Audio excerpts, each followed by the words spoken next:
بسم اللہ الرحمن الرحیم۔ السلام علیکم دوستو، میرا نام ہے مناہل یوسف اور آپ دیکھ رہے ہیں میرا یوٹیوب چینل تعلیم و تربیت۔ میں آپ کو ایک کہانی سناؤں گی۔ اس کہانی کا نام ہے چونٹی اور ٹڈا۔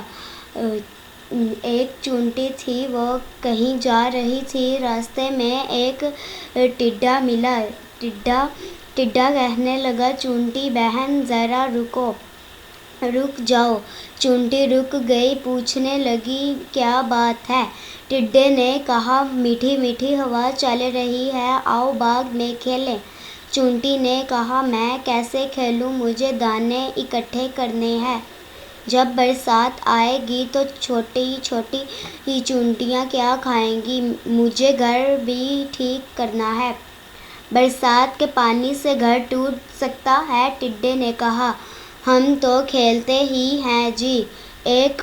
ایک دن بادل آ گئے، بارش ہونے لگی۔ ٹڈا بھیگتا ہوا آیا، چونٹی کا دروازہ کھٹکھٹا کر کہنے لگا، چونٹی بہن، مجھے بھی اپنے گھر میں تھوڑی سی جگہ دے دو، میں بری طرح بھیگ گیا ہوں۔ جب تک بارش رہے گی اس وقت تک یہاں رہوں گا، پھر چلا جاؤں گا۔ چونٹی بولی، بھائی ٹڈے، تم نے سارا سال کام نہیں کیا، تم نے اپنا گھر نہیں بنایا، مشکل وقت کے لیے کچھ اناج بھی جمع کر کے نہیں رکھا۔ جاؤ، میں تمہاری مدد نہیں کر سکتی۔ جو سستی کرے اس کی سزا یہی ہے۔